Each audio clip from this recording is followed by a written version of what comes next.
Welcome everybody. My name is Mackenzie Nelson and I'm an artist and pattern designer, and today we're going to talk about digitizing artwork. First, we're going to bring it into the scanner, we're going to digitize it, drop it into Photoshop, crop it, clean it up, and then we're going to export it, and then we're going to make some awesome mockups with it that I will use on social media, art marketing, my art licensing portfolio, and more. By the way, I don't have my fancy camera to film with tonight, so I'm just using my phone. I was filming with cinematic mode, but I looked back at the footage and I could tell that my earrings were blurred out and everything, so we're just gonna film like this. Also, I was going to set up my camera right there and film, but my phone is about to die, so I literally have it plugged into my laptop right now as I'm filming this. Super technical. But before we get to the scanning part of the artwork, I'm going to talk just a little bit about my week that I just had last week.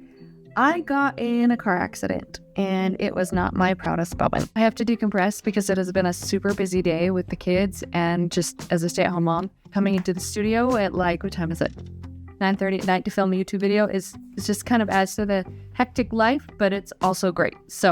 But I do need to decompress. So I'm going to keep drinking my herbal tea for a second, and then we'll talk about the car accident. Saturday morning, my daughter and I were getting ready to go to her gymnastics meet in Cedar City, which is about 2 hours and 40 minutes away. And unfortunately, it had been snowing that morning. Unlike the whole rest of the winter, we've had almost no snow.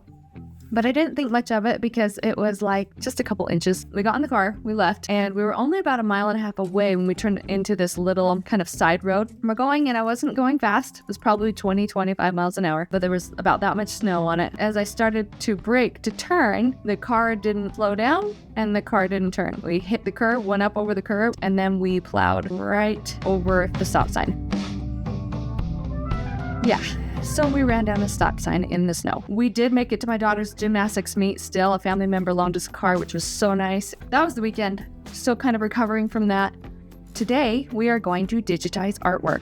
So if you haven't done that before, it's really, really, really useful when you have an art business because so much of everything we do is digital now. So whether it's online marketing or selling art prints or art licensing your images, you gotta have it digitized. So you can pay someone to do it, but if you can do it yourself, it's going to save you money and it's also just a really good skill to have.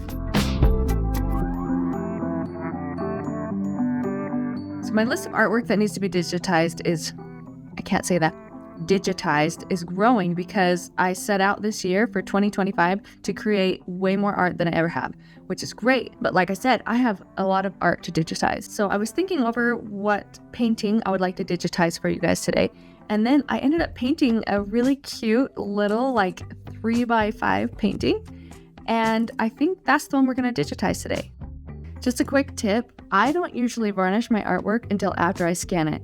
Because a lot of the times if I do varnish it, the scanner will actually pick up little reflective marks in the paintings.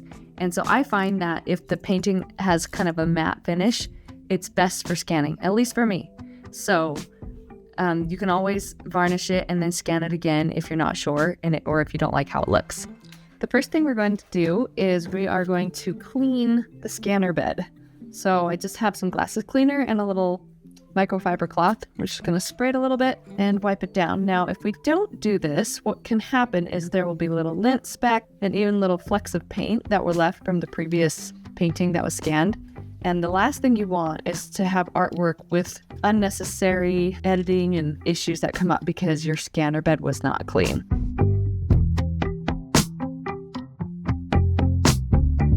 So we are going to scan this artwork at 600 dpi. The lowest you'd probably want to go is 300, which works great for many things. But if you ever want to have your artwork blown up really large, the safest bet would be to scan at least 600 dpi. If you are wanting to use your artwork for wall murals, then at least 1200 dpi is where you would want to scan it. But we're going to go ahead and just do, just for the sake of time, we're going to go ahead and scan it at 300 dpi today.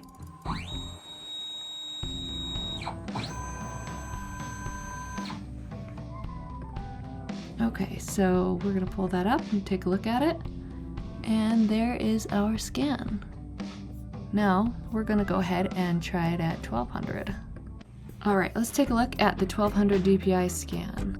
So you can zoom in really, really closely. when it is 1200 DPI. Now the scanner I have is the Epson Perfection V600, and it has the capability of scanning extremely high, as you can see here. Okay, now let's bring it into Photoshop. So the very first thing that we are going to do is we are going to crop this so that it has a perfectly clean edge.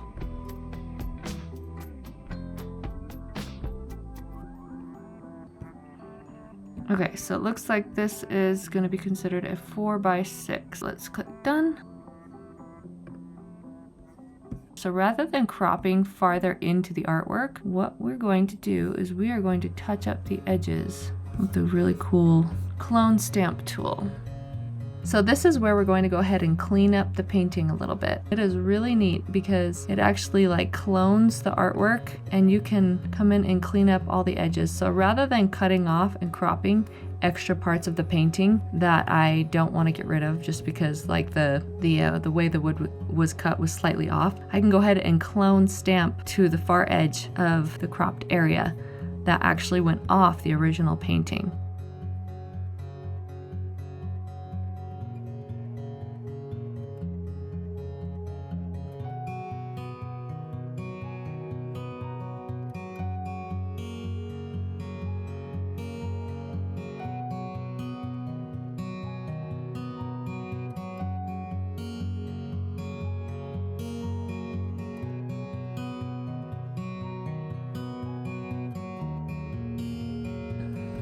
Okay, so we've just cleaned up the painting. We're gonna go ahead and zoom in a little more now and just check and see if there's anything we missed. So like right here actually looks like some lint. So we're gonna go ahead and just drop that out of there.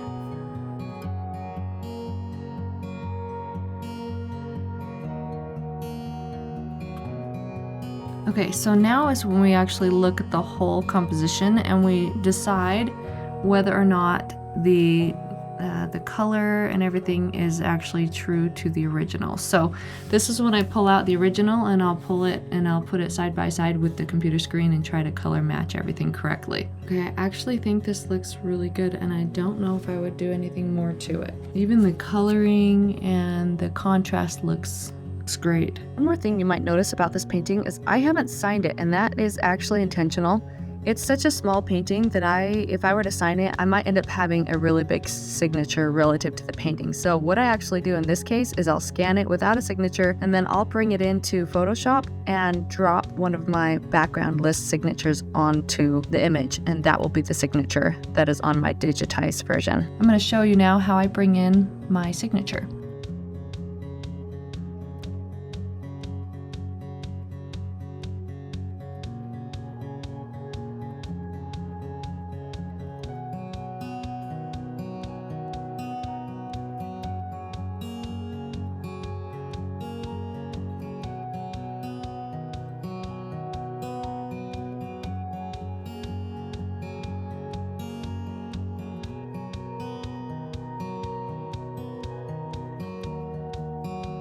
Okay, so I changed the color so that it's kind of a warm, rusty red, orange, brown, whatever you want to call it, and it shows up a little more, and I like that a lot. So this painting is ready to go. We're going to save it, and then we're going to export it. So first, let's save as.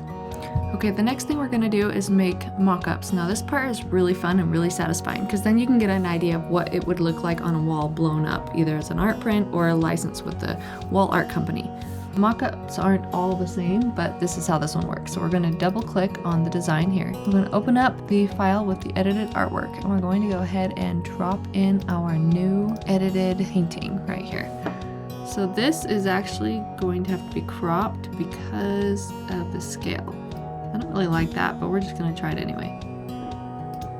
There we have it. So now let's try this one.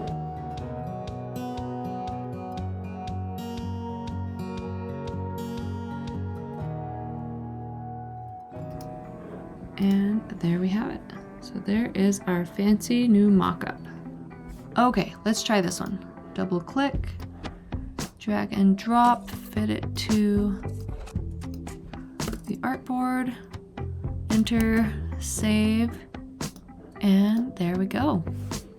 beautiful. You can even go through and kind of adjust the brightness and contrast depending on how the mock-up looks. If you're not crazy about, if you feel like it's a little bit dim in the mock-up. And after, Command Z is to undo, Shift Command Z to redo. So it's pretty awesome because we went from a little 4x6 painting to something that can be the full-size artwork on a wall. The next thing I'll do is I'll go ahead and export these, and then I can use them to post on social media. I can put them on my website, and I can put them in my licensing portfolio so that companies who might potentially want to work with me can see how they would actually look large and framed. I cannot stress enough the importance of good mockups. They have helped me get licensing deals and have even helped other companies to want to reach out to me through my website to license my artwork. So find good mockups and then use them, and it will serve you really well. I hope you found that useful. If you have any other questions, please let me know in the comments. And then if you're interested in learning more about my favorite art supplies that I use in my day-to-day art business, go ahead and click the link at the beginning of my caption, and it will take you to my favorite art supplies list. And it lists all of my favorite art supplies, tech, books, everything that I use. And so I recommend downloading that. Thank you so much for watching, and we'll see you next time. Bye.